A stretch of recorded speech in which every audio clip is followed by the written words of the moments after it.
Chapter 4 Emotional Exodus. Despite his recent partying, Mike had always been a good student. I remember his 1973 fourth grade school portrait. Bright, shaggy red hair, freckles covering his sunburnt face, chipped front tooth, mustard yellow turtleneck. In high school, he was a wrestler and starting pitcher on varsity baseball, as well as a jazz saxophonist and the lead in 3 musicals. For college, he earned 2 small scholarships, one for acting and one for baseball, but the cost of his private liberal arts school was still high. After Mike left for the university, Mom, worried about money, rented out his bedroom, the one next to mine, to a guy named Randy. No background checks, no calls to personal or professional references, no consultation with me. Randy, a stranger in his late 20s, just appeared one day, sharing our one bathroom. Mostly, Randy and I stayed out of each other's way. He was fine. The situation grew uncomfortable, though, when Mike came home that first Christmas. Understandably, Mike didn't like Randy staying in his bedroom, and understandably, Mike didn't like sleeping on the basement couch. But Mike developed an odd paranoia, as if he needed to protect Mom from Randy. "That dude's an asshole," he told Mom. "Watch out for him." Mike was basing his judgment on a feeling, with no evidence. And Mom, instead of setting Mike straight, Randy was no threat, a community college student who spent most of his time working on campus to pay tuition and rent, began getting paranoid too. She searched Randy's room while he was out and found fake IDs, around which she built this whole story that he was running some crime ring where he needed to pose as different people. When she confronted him about it, he seemed surprised. For one, that she'd gone through his private stuff, and for another, that she was pinning this weird accusation on him. He explained that his job was to laminate student IDs, and that these were the rejects that ended up in his pants pocket, which he'd emptied onto his dresser at the end of the day. Indeed, the laminated fronts and backs were uneven, their corners clipped, convincing me that he was telling the truth. The point here is that Mom and Mike were both going crazy, Mom feeding off of Mike's nascent schizophrenia. Forever after, I saw myself, despite my spaciness, as the only sane one in our family. Mike returned to campus for the spring semester, but Mom was getting phone calls from the school, or maybe from a friend of Mike's on campus, I don't know. I was aware of some trouble with Mike, but I didn't think much of it. I had begun my emotional exodus from this family, and, as a sophomore in high school, had my own life to focus on. Involved in newspaper, band, choir, and drama, I was following a similar path in school to Mike's. Only now am I realizing that my brother had such an effect on my choices. Many of the teachers and students I knew had been Mike's people first, and I received some special attention for that. We looked a lot alike, both with red hair and freckles. In fact, when he was still a senior and I a freshman, we were in Florida for a marching band trip, and at the end of the week banquet, the directors gave out silly awards. I won first place in the Mike Rainsford look-alike contest. Mike won second place. A few weeks into his second college term, Mike came home and stayed home. Mom kicked Randy out with no warning, even though he had nowhere to go. I never learned what happened to him. I do remember Mike back in his bedroom all day. On his second night home, I stepped in after school to find him shirtless under dark gray covers, curled into a fetal position facing the wall. "How's it going?" I asked tentatively, standing by his bed. Whatever was happening, I expected him to be normal with me, to cut through the weirdness, because I was his sister. He lifted his head and stared at my face as if he were seeing me for the first time. I asked again, "What's going on?" startled by this strange reaction. Suddenly, as if he'd had a dark epiphany, he said, "You're in on it, aren't you?" In the following days, Mike described a voice in his head that was protecting him from evil people trying to hurt him. Mom called Dad's psychiatrist friend from the hospital, and Mike ended up in the psych ward. At school, I was swarmed by his old drama friends, even the bigger-than-life drama teacher. They had all heard rumors and wanted news. As much as I craved their attention, my stomach had a heavy, sour feeling when I told them, "He's in the hospital. We're not sure what's wrong." I didn't reveal everything. For example, I left out the part where the voice in Mike's head had told him to beware of his sister, because she was the devil. Chapter 5. Business of Life. As a child, even in high school, I never envisioned myself as an adult. I didn't create a fantasy wedding, never dreamed of being a mother or teacher or veterinarian or nurse. The future just never occurred to me. When it comes to the impending rush of decades, I guess most kids are non-believers, but even more than my friends, I entered adulthood with no expectations. Senior year, while other students applied for scholarships and visited colleges with their parents, I made no plans until it was almost too late. Without speaking to my mother about any of it, I decided on a major in journalism and applied to Columbia College in Chicago. I had overheard somebody saying something about this school, and that was enough for me. 4 days a week, I drove downtown 45 minutes each way. When the tuition bills arrived, I ignored them until the school threatened to drop me. Finally, with money I'd earned from waitressing, I paid for most of it, and asked Mom for the rest. She had been so consumed with Mike's illness, I'm not even sure she knew I was taking classes. We just didn't talk about it. But by then she had received a check for $100,000 from Dad's insurance. Mom was in her early 40s, no investment plan for her future, and she was doling money out willy-nilly. I tried not to take advantage because I was proud of my independence, but at the end of high school I did ask for a used car, and now this tuition bill. During that first winter break from college, I decided to quit Columbia and change my major. In January, I enrolled in a community college, the only place that would admit me on such short notice. After a year and a half, I transferred to a university 4 hours away, which I chose because somebody had left a brochure on the table in the library, and I liked the photos of trees on the campus. My decisions, although hasty and imperfect, were perceptive. Columbia, journalism, community college, the campus with a lot of trees, there was a deep-down acuity to it all. Not quite logic, but these choices made sense. I was traveling through life by instinct, going exactly where I needed to go. In the hallway outside my childhood bedroom, there was a corner of the carpeted floor where we threw our dirty laundry.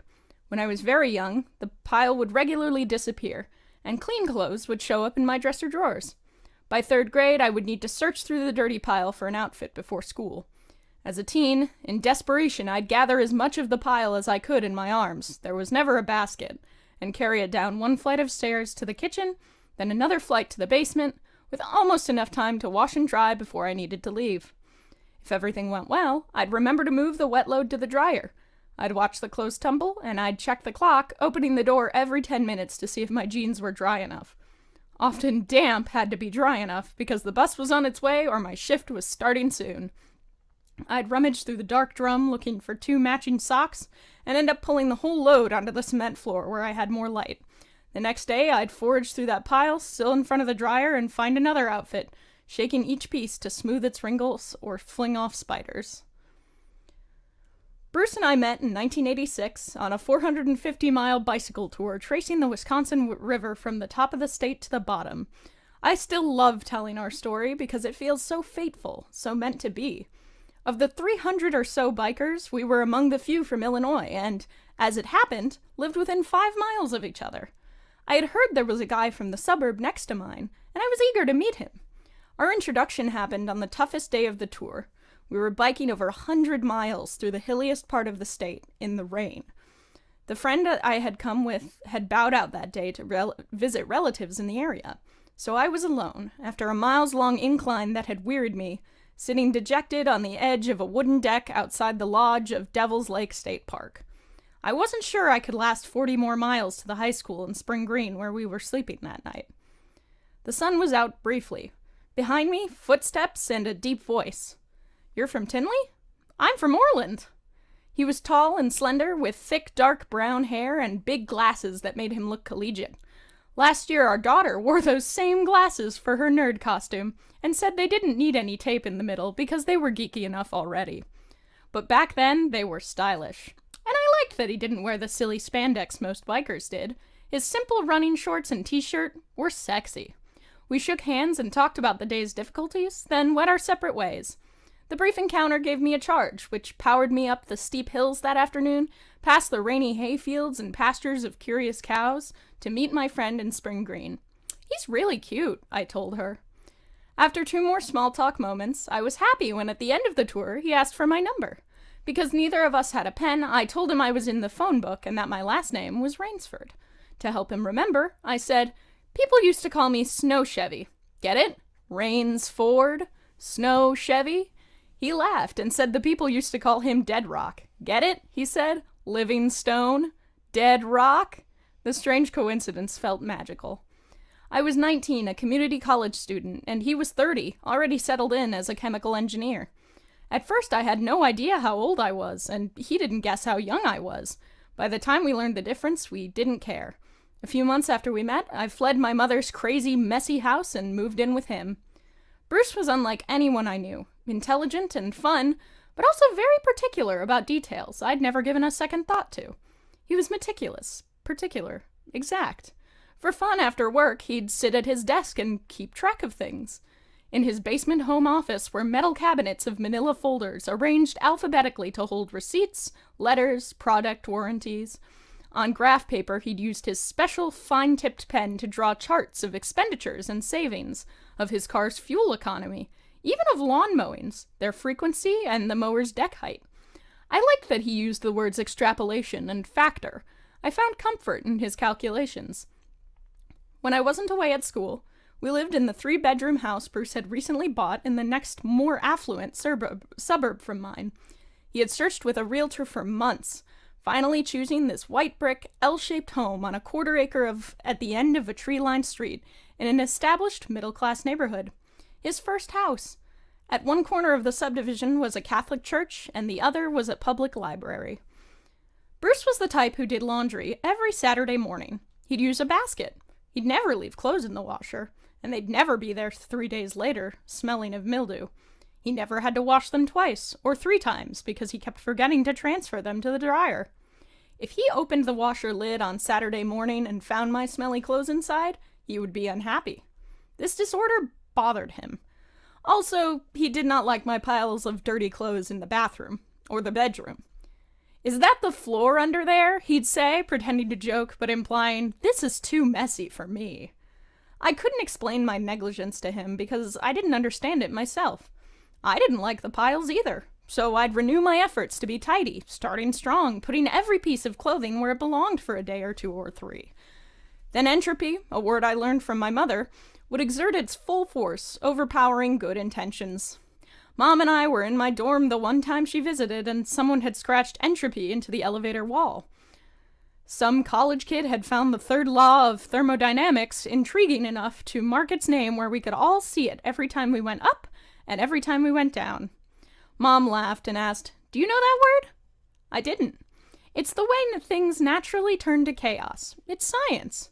She was animated, almost bouncy, which was unusual for her. Something about that word really turned her on. One day, I discovered that Bruce had had enough of my entropy. In the master bedroom, he had cranked open the window, which faced the next-door neighbor's house, and removed the screen. He had gathered a whole pile of my dirty clothes from the bathroom floor, and he had tossed them out the window. When I came home, I found my clothes, sweaters, bras, pants, splayed out like victims of war all over the side yard lawn. Another young woman might have ended the relationship right there. Throwing laundry out the window was a jerky, maybe crazy reaction to a messy housemaid. I guess I was used to crazy behavior. I made Bruce pick up my clothes and bring them in. He did, and he apologized. In truth, I wanted to throw my own clothes out the window. I understood his frustration, so I couldn't be too mad at him. Every time I stepped over those piles in the bathroom, I told myself, just take care of it. What's the problem? You see that it needs to be done, so do it. Our laundry problem persisted. How do you fix this kind of fundamental difference, so deep it could split a couple in two? 10 years later, married with 2 little boys, we were building a new house, and Bruce had an idea. 2 laundry rooms, his and hers. If you're very lucky in life, that's how you solve the problem. One of the reasons I went to grad school after college was that I wasn't ready to be an adult. At 21, I'd already learned I was inept at the business of life, paying bills, claiming insurance money, filing taxes, making appointments, and I was afraid I couldn't handle the nuts and bolts of grown-up responsibility. Bruce's diligence baffled me. He wrote checks as soon as he opened the invoice, even when he would rather be doing something else. He called it an invoice rather than a bill. Credit cards never carried a balance. He made phone calls promptly, not after procrastinating through 4 reminders, and now they're about to cut the electricity. His way was much more peaceful than mine. His way made sense. Although I aspired to be a reliable, mature person, some invisible barrier stood between me and getting things done. I'd wait and wait and wait. Not now, this isn't a good time, while the stress got heavier. Okay, I'd tell myself, tomorrow afternoon, I'll do it. A bit of relief. But by tomorrow, I'd lose sight of the urgency. The longer I waited, the more unattractive the task became. I didn't understand how others could complete their duties so effortlessly. In my mind, this chore was not a specific series of simple actions. Fill out a form, write a check, address the envelope, lick a stamp, walk the envelope to the mailbox. It was more nebulous than that. Darker, more difficult. When I thought about my impending adulthood, this is what worried me. Who would write the checks, make the calls, mail the envelopes? I dreaded spending my whole life stressed out because of my own procrastination. By college, I had learned to study. I researched and wrote long papers, earning almost all A's. Not once through all of my bachelor's degree did I ever submit an assignment late. Due dates, grades, professors' respect, all of this provided enough motivation to keep me on track. Daily tasks, though, were different. I defined my problem as a stubborn lack of discipline, a symptom of my messy childhood. This was the same reason I ate too much and didn't exercise enough.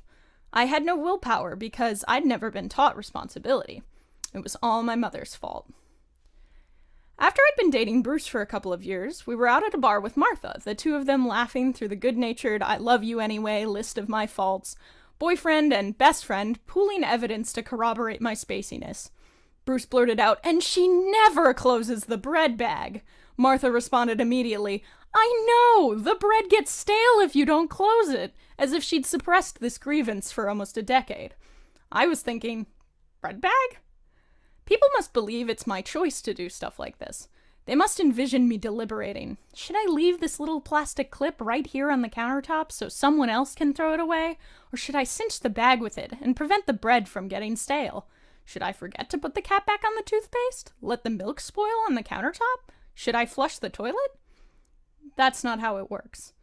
Especially when I was young, these blunders were never a choice. The bread clip never entered my brain. 20 years ago, when I first moved to our big house in Oswego, Illinois, I earned 3 traffic tickets in as many weeks. The first 2 were for speeding, easy mistakes on unfamiliar roads. The third was when Ethan, a preschooler, was in the back seat, and I drove through a red light. My attention was on the next light, just 80 yards past this one, part of a busy shopping center. This third citation meant I could lose my license. Standing before the judge, who, I imagined, pegged me as an impatient driver aiming to beat the crowd to the grocery store, I tried to explain, "I had my son in the back seat. Starting to cry, horrified by the harm I could have brought to my boys, I choked out my words, "I would never do that on purpose." A few years later, my kids and I sat in our minivan at a long red light in the middle of town, the 3 of them chattering in the back while I stared ahead and organized my thoughts. Shin guards, team snack, reschedule piano lessons, carpool to gymnastics, textbook adoptions, oil change. When I heard 8-year-old Ben from the middle row calling my name. "Mommy, did you hear me?" I snapped to. The light was still red, cross-traffic whizzing by. In the mirror, I saw him pointing frantically towards the cars rushing off to our right. With a strong hint of "duh," Ben yelled, "The elephant!" I caught a glimpse. On a pickup's trailer, the gray plastic circus animal, big as life, must have passed directly in front of me. The moment I knew for sure that I could not trust my brain was when I was 23, in grad school, answering a friend's question about our class meeting.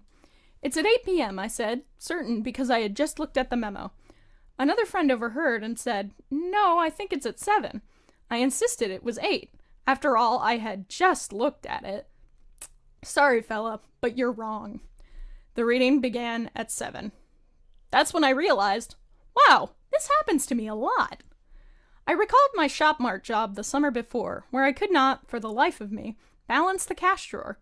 I counted slowly, carefully, forcing my brain to focus on each dollar bill I placed in the pile, certain that this time I was correct. With every tally, I ended on a different number. The young woman who trained me, a high school dropout, had to do it for me. Education does not equal ability or intelligence, but people have expectations. If you're a college graduate headed towards a master's degree, they expect you to be able to count. Numbers, especially, get mixed up in my head. They enter intact, obedient. But then there's some bad square dance going on, figures circling right instead of left, do-si-doing on a whim, everyone's ending up with the wrong partner. These days, all I can do is double-check everything, and then check again, and I never, ever say anything with absolute certainty. I'm actually a very safe driver, because I no longer trust my own judgment. Before pulling out, I'll wait for an easy gap in traffic, letting a line build behind me. I avoid quick decisions. What if there's a car I'm missing? I look to the right, then to the left, then to the right again, and then to the left, and once more to the right. I'm very patient. Also, because I'm aware that I might not maintain hypervigilance, I never follow the car ahead too closely. If I happen to be thinking about curriculum council that day, where my boss asked, "Kim, would you like to say something about this?" and I replied, no, and in my head I'm revising the answer to something more like, "Sure, Diane, I'd be happy to, although this isn't my course, and Heather didn't mention that she wasn't going to be here, and the dean is sitting right there, so you'd be better off asking her. But yes, I am certain the changes to the course outline are routine and superficial, so I believe we can go ahead and approve them." I might need a second to notice the car ahead of me slamming on its brakes. Therefore, I like to leave a healthy margin. My big question is this. Did I develop this obliviousness, this intellectual blind spot, because of an actual brain disorder? Or was it because at home nobody wagged a finger and nagged about bread bags? The rare time I spent with my parents was usually in front of the TV, and there was no interrupting Happy Days or Little House on the Prairie for meaningful, instructive conversation. But I must be remembering wrong. During the commercials, surely we must have talked to each other. What did we say? Maybe this was when my parents tried to teach me some essential lesson. Maybe while I was dreaming of Almanzo Wilder, Laura's longtime love, who in season 6 finally sees her as more than just a little girl. Maybe this is when they were telling me to close the bread bag. Chapter 6, Nutty Professor. While interviewing for teaching jobs after grad school, I noticed that on one day I could come across as articulate and knowledgeable. No problem. On another day, I'd be monosyllabic and dull. My brain was inconsistent. Attributing the difference to sleep quality or hormones, I never saw sharpness as something I could control. I was super excited to be called in for a second interview for an English instructor position at a community college an hour west, whose campus was full of 100-year-old oaks. All I could do was hope for a good day. I knew I had impressed the hiring committee in my first interview. I'd answered all of their questions with genuine passion, and in my teaching demo, my synapses firing appropriately, I've felt the flow of energy that comes with a good class discussion. To make it to this second interview, I needed to cut short a vacation with Bruce and his sister, planned months before, a week-long bicycle tour in northern Wisconsin. Rather than forego the fun trip, I decided to drive 10 hours home midweek the day before my interview by myself. After 4 days of exercise, biking 50 or 60 miles each day, I felt great, alert. A good brain day seemed likely. Nervous about the hour of busy morning traffic, I arrived early and ate breakfast in town before my interview. In those days, I didn't consider food choices very carefully, didn't make the connection between food and brain performance, so I comforted my nerves with biscuits and gravy, hash browns, toast with sugary jelly. Lots of carbs. After the meal, I felt bloated, lethargic. The nimble energy from pedaling up hills was gone. I answered the vice president's questions, but wasn't nearly as smooth as I'd been the first time. I said, looking for the word engaged, taking too long, and settling on connected, which I'd already used twice in that conversation. It wasn't my best. Concerned that the foggy distraction had made me appear slow and apathetic, in my thank you note I explained that if I seemed tired, it was because of the bike trip and the long drive, even though I knew that probably wasn't true. I'd spend another couple of decades wondering what had actually caused my brain fog, before learning the direct effect of food and exercise on my ability to think clearly. Incidentally, when Bruce called from a payphone outside of the high school where the bikers were camping, he wanted to know how my interview went. But he also had told me that I had taken his car keys home with me instead of removing them from my glove compartment as I'd promised to do. He was finished with the bike trip, stranded in this rural area with no FedEx options. His sister had already flown back to Colorado, So the next day I drove 10 hours north to deliver the keys and 10 hours south again to get back home. This is the kind of thing I did all the time. Concert tickets left at home, a missed flight because I'd forgotten my ID, keys locked in an office, purse abandoned in a public restroom or on the back of a restaurant chair. Once, I wrote the wrong information on Ethan's birthday party invitations, and the neighbors showed up a day early. I've spent a lot of my life's time and energy trying to fix my messes. 2 weeks after the interview, the college's vice president called. "We'd like to offer you the position," she said. I was shocked that they saw me, a lifelong space cadet, as a professional worth investing in. All these years later, I still count that phone call as one of the happiest moments of my life. When I was in school, I preferred to sit in the back. I'd heard through the years that A students choose the front row, but I knew that if my classmates were behind me, I'd feel on edge because I couldn't observe them, get cues from them. I'd worry about being out of step, like that one jerk in the first row of a concert, still sitting, oblivious to the standing ovation behind him. I tell my own students to sit wherever they're most comfortable. In the front row today is Cassie, a first-generation college student who takes neat, detailed notes and informs me when there's a mistake on the unit schedule. She gets to class early and stays on task. If ever she laughs, I see a glimpse of who she is at home with her family. Cecil sits directly in front of my desk, wearing crease-ironed jeans, a neat polo, and white gym shoes. He speaks a bit too loudly and asks a lot of basic questions, as if everything has a formula. "Miss, how many sentences do we need in the conclusion?" His pencil hovers over his notebook, ready to transcribe my answer. On the periphery of the room is Gaetano, his supplies new and well organized. He tells his young interview partner that because he worked every day for 16 years, he now gets to focus on school. This is his second semester with me, and he is changing rapidly from blue-collar husband to confident scholar. He says I can call him Guy, and asks to write a 10-page honors paper on the history of the English language. In the back row, Cynthia is a young hairdresser who proposes an essay arguing the value of cosmetology. She knows her topic is unconventional, but she says she can make it work. And she does. I've been teaching community college students for 28 years, and still, I love watching them break all the rules about who they're supposed to be. The division secretary just knocked on my office door. She had to climb a flight of stairs and walk a long hallway because in yesterday's email I had given her the wrong number for a new ink cartridge. She'd asked for the printer's Marco number on the white sticker. The white printer sits on top of the computer's black processor right next to my monitor. I found a white sticker on the black processor and sent that number. Now in my office, she points to my printer, where the sticker says Marco. Obvious. This secretary is fairly new and doesn't know me well. I'm hoping she puts me in the nutty professor category rather than the not very bright box. The nutty professor is busy with more important things. Big ideas. The nutty professor doesn't have time to worry about numbers and dates. Secretaries are essential to my survival in this job. I would have never made it through my first few years without Marianne, whose nickname was Sarge. She was tough about deadlines. There were forms to fill out, decisions to be made, meetings to attend, and she kept everyone in line. In her low-toned, no-nonsense voice, she'd tell us faculty members what was what, and then she'd send a reminder. The English department in those days was an unruly bunch, with more than our share of jaded old-timers and now a very green but eager addition.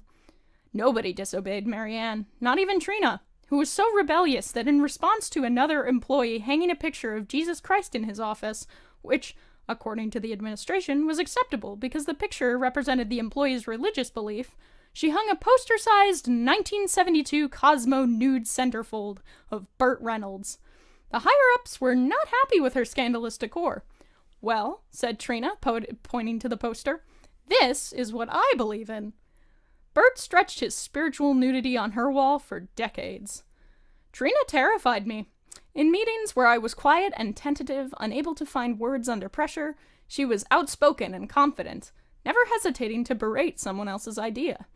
Most of the time, I believed I was an effective teacher, but in those meetings, I worried the college had made a mistake in hiring me. Every organization needs people who can wield numbers without transposing digits and mixing memories. Without these quick thinkers, administrative initiatives would never move forward. Also, though, we need more people like me, who aren't necessarily good at meetings, but who are especially talented, if they do say so themselves, in engaging the bright potential of all students, including those in the back row. And of course, we need people like Marianne to nurture the potential of people like me. Chapter 7, Quality Person. In my third year of teaching, sitting at a long oval table in a routine faculty meeting, I couldn't care less about schedules and curriculum. I was 28, wearing stretchy black pants and a long flowy shirt over a big round belly, focused only on my baby, his elbows and knees sending intrauterine Morse code messages. I had studied pregnancy books, subscribed to a monthly parenting newsletter, inhaled the doctor's waiting room pamphlets. Even before I was pregnant, Bruce and I had watched TV pediatricians T. Barry Breselton and Penelope Leach to learn about toddler nutrition and discipline. Outside of my career, I had never taken any project so seriously or sustained lasting enthusiasm to follow things through, as I was doing with impending parenthood. Most of my plans, to exercise, to follow a diet, learn a language, follow a house cleaning routine, went the way of my 6th grade paper route, dumped in the swamp. I don't know where my determination for parenthood came from. Maybe I saw it as another graded assignment, a never-ending all-nighter. Through my teens and 20s, I liked to shock people with stories of my fairly unconventional childhood. My blind dad, my grandfather's suicide, my brother's schizophrenia, mom's neglect, druggies in my basement. Despite all that, I was happy. I wasn't a weakling or an overly sensitive, fragile little thing. I was strong, independent, and fun. In college, pandemonium was my wheelhouse. Some students freaked out if their balanced lives were upset. If their load got too heavy, a paper due the same day as a midterm, after a late shift at work. But I knew that I, somehow, would handle it. No problem. And despite my lack of experience with kids, I'd never babysat and wouldn't use my own family as a model. I didn't worry, because I believed I could handle the chaos of parenthood. And so, as I sat there pregnant in a faculty meeting, all I could think about was how I so looked forward to becoming a supermom. Ethan came home a perfect baby. 5 days later, he was yellow and lethargic. It was probably my fault. In my desperate quest for slumber and a break from the unrelenting weight of responsibility, I let a newborn sleep through the night when I should have woken him for feedings. Jaundice, the doctor said, and she sent him back to the hospital. More guilt. He wasn't getting enough breast milk, so we switched to formula. And more. Bruce and I went home at night, leaving Ethan alone in a creepy, metal-barred hospital crib. Of course we didn't sleep. We waited for a middle-of-the-night phone call with test results. Did he suffer brain damage? Have I ruined my baby? When the good news came, I collapsed on the bed, utterly spent. While I stumbled through each following week in a cloud of panic, Bruce created charts for the doctor. After studying these line graphs, quantifying Ethan's formula intake and bowel movements, the weight of his diapers, our pediatrician, a mother whose family portrait on her office wall showed a whole gaggle of kids at home, declared us quality people. Although I wasn't entirely sure what that meant, I had a new name for my life's goal. I wanted to be a quality person. 31 months later, Ben was born. 31 months after that, Annie. My natural strengths as a mother were in connecting with my kids, in loving them and wanting to be with them, in knowing how to teach them. My deficits were in following the schedules of middle-class suburban parenting. Point in case, the time we walked into Ethan's daycare for the long-awaited Halloween party, Ethan in his pirate costume and baby Ben, a bumblebee, in Bruce's arms, to find teachers sweeping up the fun, packing away games and prizes. In a tragic but typical move, I had mixed up the party's start time. Ethan, at 4.5, was old enough to know that I had made a mistake, that this great disappointment was his mother's fault. Embarrassed and frustrated, I tried to console him with promises of next year, while Bruce assured me it was a mistake anybody, especially a working mother, could make. I'll help out more with the schedule, he offered. Bruce, on the young edge of the baby boomer generation, watched a lot of Leave It to Beaver, or maybe had a thing for June Cleaver. But he was never the type of guy to expect his wife to be a slave in heels with a sexy dress under her apron. In the years following the laundry out the window episode of our early relationship, we came to know each other more deeply, and he saw past my messiness. Bruce did his share of the parenting. He tended to the yard and paid the bills, learned how to invest our money. He did his own laundry and much of the kids. He was a baseball coach and a Cub Scout den leader and a pack treasurer. For a few hectic years, a deacon at the church. In our agreed-upon division of labor, the schedule of activities was mostly my concern, because while he worked all year round, all day, my teaching schedule, especially after 2 of my 5 classes moved online when the kids were small, was more flexible, and I had summers off. My job was great for being a mother. I could march our kids out to the bus stop in the morning and be there to collect them at the end of the day. But because much of my work was done from home, family blended with a career in a way that had me always choosing, mother or teacher, work or house, students or kids. With my impulsive, messy way of living, this flexibility was not really my friend. Too many choices. I'd try to grade a few papers each day. There's no substitute for daily preparation, Bruce used to say. But I'd end up waking for a 3 a.m. marathon grading session while the kids slept. After teaching and on weekends, there were always more papers to grade. I'd find myself in the frenzy of an afternoon, attempting to gather snacks and gear to get to 3 practices at 3 different parks at 3 different times, while in the back of my mind imagining myself blissfully alone, sitting cross-legged on the floor in the corner of a dark, silent room. Motherhood beat the hell out of me.